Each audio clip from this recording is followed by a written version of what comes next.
Today I have a new ship. This ship has only just been released today into the game.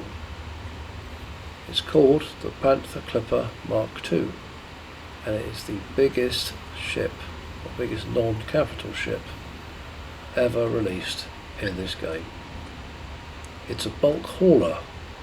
Its cargo capacity far exceeds anything else available, and it is just a monstrous behemoth of a ship. I'm sitting in the cockpit now. As you can see, it's got a capability of 4 crew, 3 crew seats and a pilot,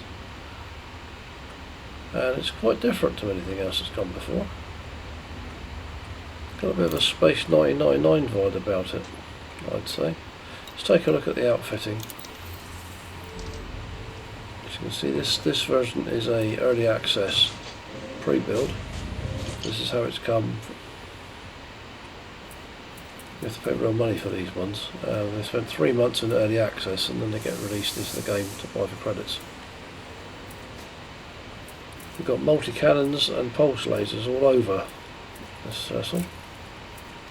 All turreted because of the firing arcs that you need. There's some shield boosters, PCM, point defence, launcher. It's got 6 utility mounts. Sorry. Quick look through the core internals, all A-rated everything. Up the fuel tank. Now we've got some special cargo racks which can take twice the amount of cargo a normal rack can. There's 2 of those in here, which greatly increases the capacity. It's a special, unique fitting for this particular ship. And apart from that, you've got the usual auto docking, cloud approach suite. It can take a fighter bay or an SRV bay. Neither is fitted at this point. Bulk haulers may need a fighter bay if they're going to go into some rough territory without an escort. I've not had to do that so far, only of my freighters, but it gives you the option. There's a paint job it's come with. It's not bad, I think it looks pretty good. Pretty good. It comes with a decal because it's a brand new release. And a ship kit, some customisations added to it, which you can't really see in the darkness of the hangar here on the fleet carrier. It's going to give it a name. That has a good name so far.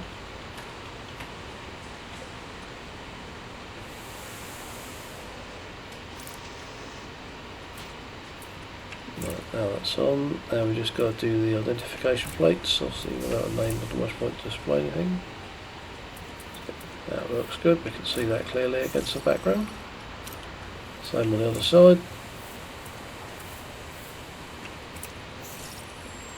Ship ID. Let's just display that as well. Looks better without the lines, I think.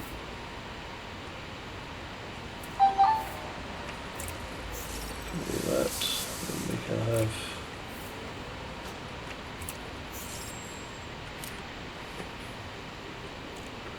on the other side.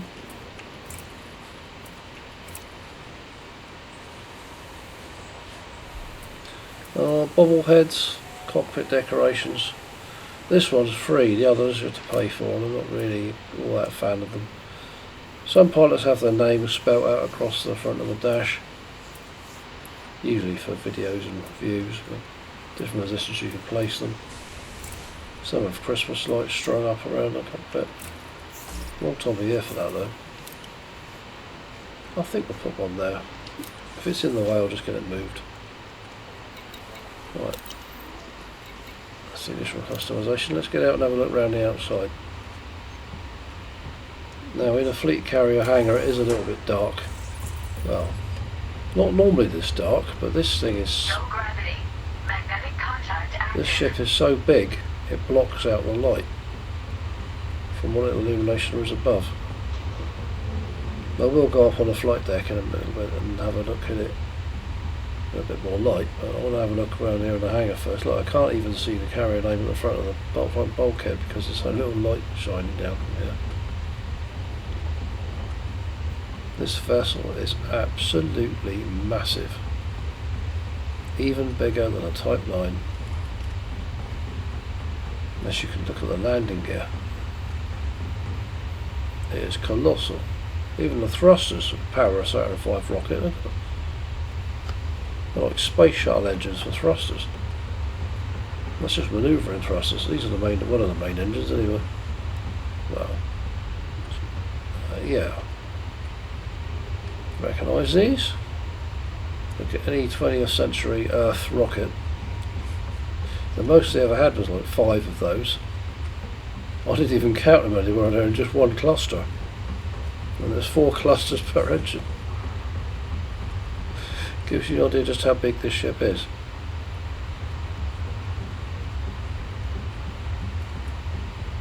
Let's get a bit further right so we'll get a bit more of a view.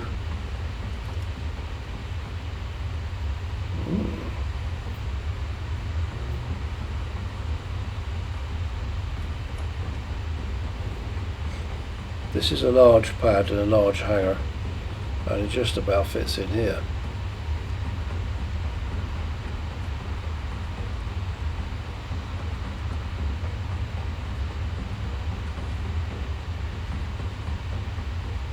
Note the entrance ramp is offset to one side. I think that's because it looks like a cargo hatch of some kind in the middle. That's what I think it is anyway. There's something there in the middle where the ramp would be on other ships. So they've moved it over to one side. Like all the new ships, you can walk up the ramp, but the door at the end doesn't open, at least not yet. Okay, let's go upstairs and have a look, shall we? In a bit more light.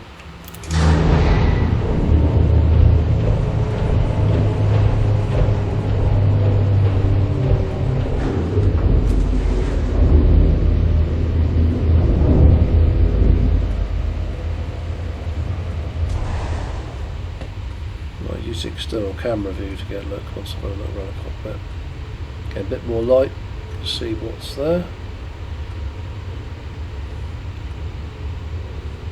This manufacturer is Zorg and Peterson. One of their trademarks are the glare vents on the dash. You know, it's again in the hauler, which is another ship they make. Little tiny ship, they have those air vents on the dash. There's a few more of them in here, just dotted around. Trying to get a look around the cockpit.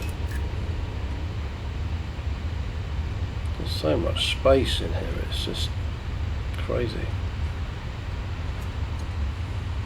You've got station style railings. Yeah, there's the crew seats, crew positions. Let's get a view that gives us what we all see. That table in the background is a display table. I've seen those in settlements. It's almost like the entire settlement of it. Well, not entire settlement, but it's like a room in a settlement in this cockpit alone. It is so big. No new style of holographic projector in front of the seat. It's not like the old fashioned ones. I don't think it looks any different in display, but time will tell. And here we can actually see it in its full glory.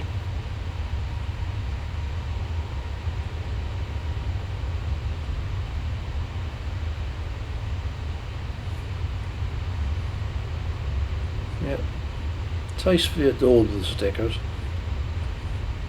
I don't normally go to board with the stickers, to be honest. This is how the ship came, and I'm not going to take them off. They look pretty good.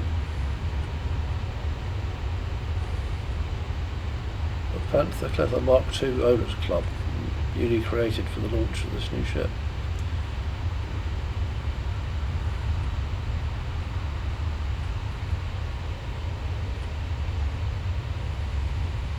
Trying to move around and get a better view. Okay, let's try some flight tests, see what it's like, see what it actually handles like. Landing clamps disengaged. Keep your throttle well until clear. Told the handle quite well. Getting another fact we haven't actually a chance to fly one until it's only just become available today.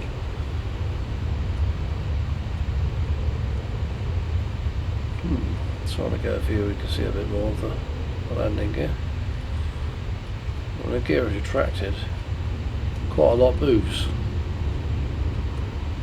I'm trying to get a position where I can actually operate it with the camera view active.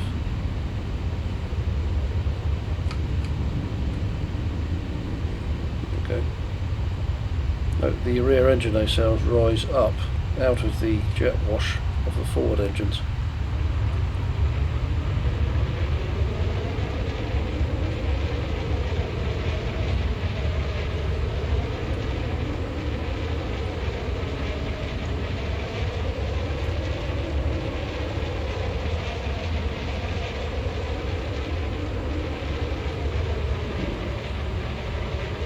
Can't really tell from this view, as you can see, having walked underneath the engines, just how big they actually are. They look fairly normal size from here. They're anything but. When they turn downwards to thrust down to control descent when the landing gear is deployed. Pretty unique. Must be some mechanism there to move that entire engine nacelle up and down like that. That can't be light. Bear in mind the nacelles incorporate the landing gear as well, so it's not just the engine. Okay, let's try a few flight tests, a few manoeuvres, see what we can do. I'm just going to target the carrier so I know exactly how far we are from it.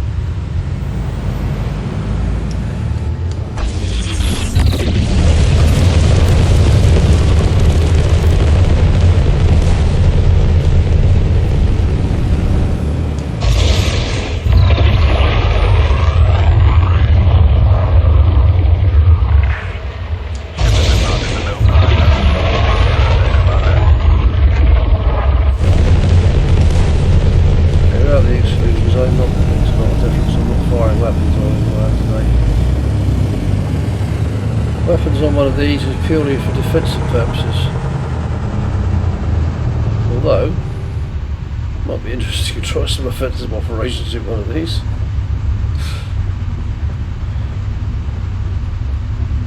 Probably ram everything else out of the way, to be honest.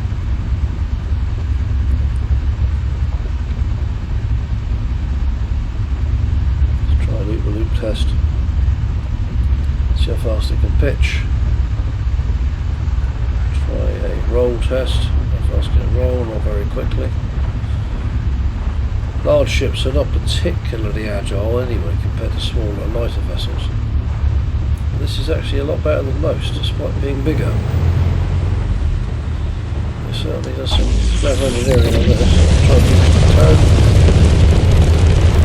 particularly the racing manoeuvre for getting attacked. Although we can't really outmanoeuvre a Cobra, for example, a Viper, one of these, but no.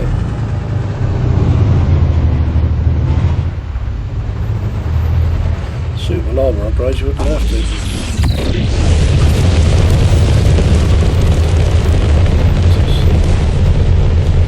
Current jump range isn't great, there's no engineering on it as yet. I've literally just got this ship deployed to the carrier. This is the first time I've flown it. I haven't changed anything on it at this point. There is some engineering that will need to be done, but it will be done. It's a matter of course. To optimise it further. Docking request approved. Head to your allocated pad. Okay, let's try landing this behemoth. Typically, I'd recommend to use automatic docking on one of these, but obviously I'm going to do it manually the first few times.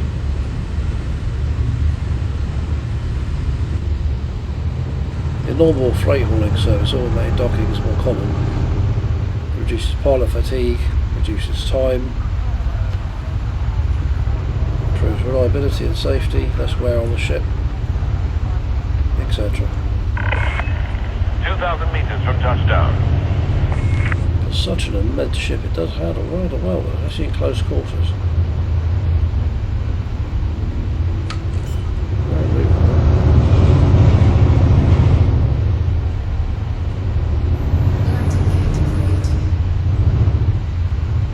The opposite of the main flight deck is pretty quiet at the moment. Be a bit more complex as ships coming and going on other pads. Right, so I've got no downward visibility at all. If I get the nose down in the box, I might have some idea where I am. I'm not quite sure if I'm in the right place. Oh, very close. Very close. Okay, let's make the fine adjustments. So this much inertia won't stop moving once I start moving, so up and down. Well, that wasn't too hard.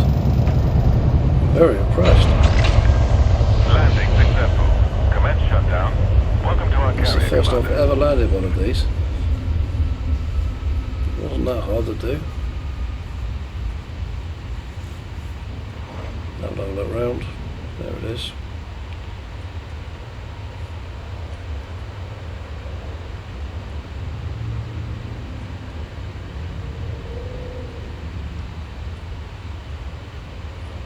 The weird little green traces of the holographic pad marker that's illuminated around the ship.